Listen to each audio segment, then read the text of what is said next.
અંબાજીથી નડાબેટ સુધી અંબેમાના આશીર્વાદથી શરૂ થયેલ એક એવો પ્રોજેક્ટ જે પહોંચ્યો શ્રી નડેશ્વરી માના ધામ સુધી. બનાસકાંઠાના 14 તાલુકાઓમાં એક જ દિવસે, એક જ સમય અને એક જ સાથે શરૂ થયું મિશન વસ્ત્રમ પ્રોજેક્ટ.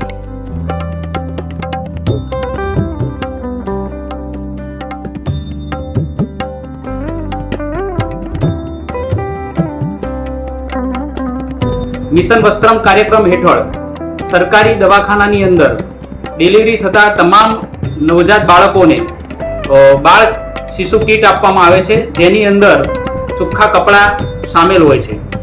આ કાર્યક્રમનો મુખ્ય આશય છે કે બાળકોમાં ચેપ થતો અટકાવવાનો અને બાળક મૃત્યુદર જે છે એ ઘટાડવાનો છે.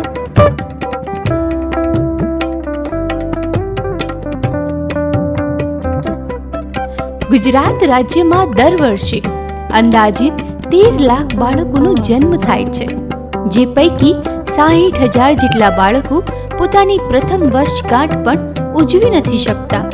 એટલે કે આ બાળકો 1 વર્ષના થતા પહેલા જ કોઈને કોઈ કારણોસર મૃત્યુ પામે છે. આ મૃત્યુ આંક ઘટાડવા માટે એક પ્રોજેક્ટ શરૂ થયો, મિશન વસ્ત્રમ.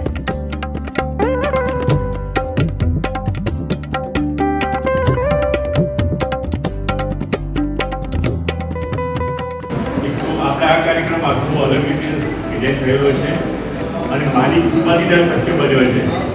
આજે અંબાજીથી છેક નડાબેટ, આજે તમને નવી લાગશે, અહીંયાથી તમે ડીપ પ્લાકેટિંગ કર્યું. આજે એક જ મેસેજની બધી જગ્યાએ ડીપ પ્લાકેટિંગ સાથે થયા છે. એટલે પહેલાં તે બધા માટે આપણે તાળીઓ પાડીએ.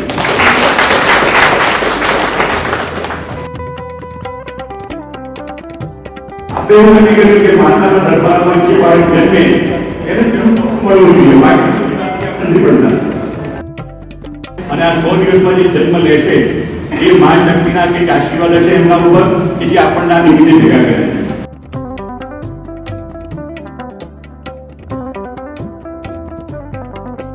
જે વખતે ટ્રસ્ટમાં ગવર્મેન્ટ હોસ્પિટલ અહીંયા કન્વર્ટ થઈ તો 2018ની અંદર મિશન વસ્ત્રમ અંતર્ગત અંબાજી આ હોસ્પિટલની અંદર જે પણ બાળકોનો જન્મ થાય તેને જે કપડાં આપવાનું કામ હોય મિશન વસ્ત્રમ કરતું હતું. અને ધીરે ધીરે એમને એમનું કાર્યમાં સફળતા મળી અને એમને આ વર્ષે જે અંબાજીથી નડાબેટ એમ ટોટલ 14 તાલુકાની અંદર જે ગવર્મેન્ટ સંસ્થા હોય ત્યાં આ પ્રોગ્રામ એક જ સાથે ચાલુ રહે છે. સેવા પરમો ધર્મ, અને એમાં પણ એવી સેવા જ્યાં બાળકના જન્મ પહેલા જ તેની કાળજી લેવાનો વિચાર કરવામાં આવે.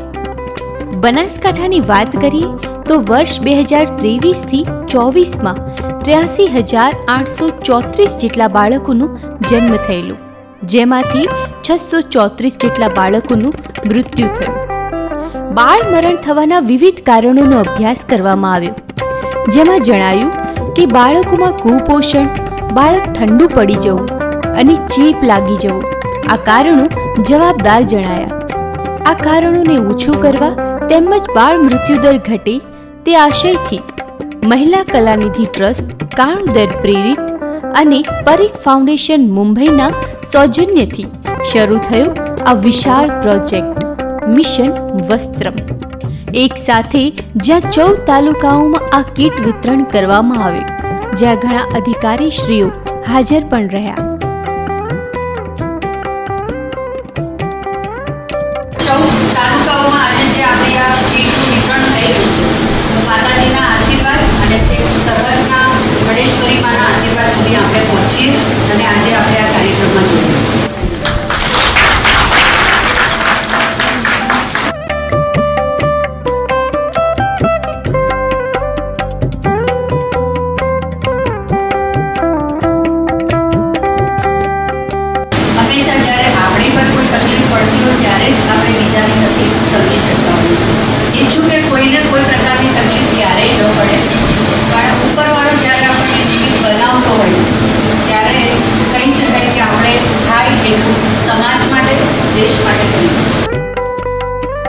એમ તો નવજાત શિશુના શરીરનું તાપમાન એક વયસ્કની સરખામણીએ અલગ હોય, જેનાથી બાળકમાં હીટ લોસ ઝડપથી થતી હોય છે અને જ્યારે પૂરતી ગરમી પેદા ન થાય ત્યારે મુશ્કેલી સર્જાતી હોય. બાળકના શરીરનું તાપમાન 36 ડિગ્રીથી ઓછું થઈ જાય ત્યારે હાઇપોથર્મિયા જેવી ગંભીર સમસ્યાઓનો સામનો કરવો પડતો હોય છે. હાઇપોથર્મિયા અટકાવવા માટે જન્મ પછી બાળકને માતાના શરીરની ખૂબ જ નજીક રાખવું પડે અને બાળકને પૂરતા કપડાં પહેરાવવા પડે. પરંતુ બનાસકાંઠાના ઘણા અંતરિયાળ વિસ્તારોમાં એવા જરૂરિયાતમંદ લોકો રહે છે જેમની પાસે બાળક જન્મ પછી તેને ઓઢાડવા માટે સ્વચ્છ વસ્ત્ર પણ નથી હોતું અને સ્વચ્છ વસ્ત્ર બાળકને ના મળવાથી તેને ચીપ લાગવાની સંભાવના વધી જતી હોય છે. નમસ્તે, મારું નામ છે ડૉક્ટર મૈત્રી મોર, ગાયનેક અંબાજી STH. બાળકને જન્મ બાદ એટલે કે અધૂરા મહિને જન્મ સાથે કોઈ ઇન્ફેક્શન હોય તેવા બાળકો વધારે પ્રોન હોય છે તરત જ ઠંડીમાં ચડી જવી અને ઇન્ફેક્શન માટે. ઠંડી ચડવી જેને હાઇપોથર્મિયા કહેવાય તેવા બાળકો માટે આપણે અહીંયા મિશન વસ્ત્રોમાં આપણે નિઃશુલ્ક વસ્ત્ર આપીએ છીએ. એ વસ્ત્રથી બાળકોને જન્મ પહેલાં જ તેમના માટે વસ્ત્રની વહેંચણી થઈ ગઈ હોય છે, જે કાર્યક્રમ ખૂબ જ સરસ છે. હું ગાયનેક તરીકે એ કહી શકું કે તે કારણોથી આપણે સરકારને ખૂબ જ સારું પ્રોત્સાહન મળે છે, જેમાં બાળકોનો જીવ બચાવી શકાય છે. ન્યુનેટલ ડેથ જે આપણે ઘટાડી રહ્યા છીએ. આ બાબત માટે હું મિશન વસ્ત્રમના તમામ સભ્યોને ખૂબ ખૂબ અભિનંદન ઈચ્છું છું. ઓછા વજનવાળા બાળકોમાં હાઇપોથર્મિયા અટકાવી શકાય તે માટે બાળકના જન્મ પછી તરત તેને ચોખ્ખા, સૂકા અને તેના શરીરને કવર કરે તેવા કપડાની આવશ્યકતા જણાઈ અને આ આવશ્યકતાને પૂર્ણ કરવા એક મિશન રચાયું, મિશન વસ્ત્ર.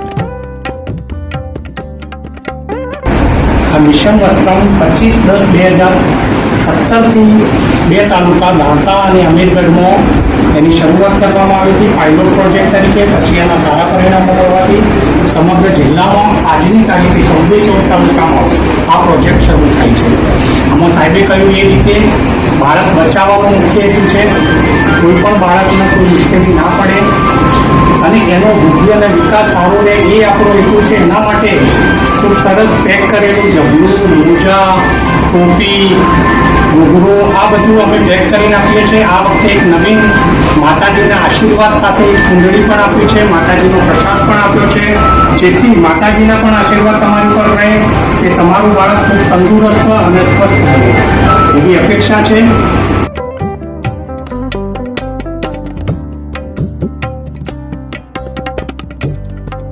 મિશન વસ્ત્રમ આ 14 તાલુકાઓમાં સરકારી અધિકારીશ્રીઓની હાજરીમાં આરોગ્ય કેન્દ્ર, PHC, CHC, સરકારી હોસ્પિટલોમાં શરૂ થઈ ગયું.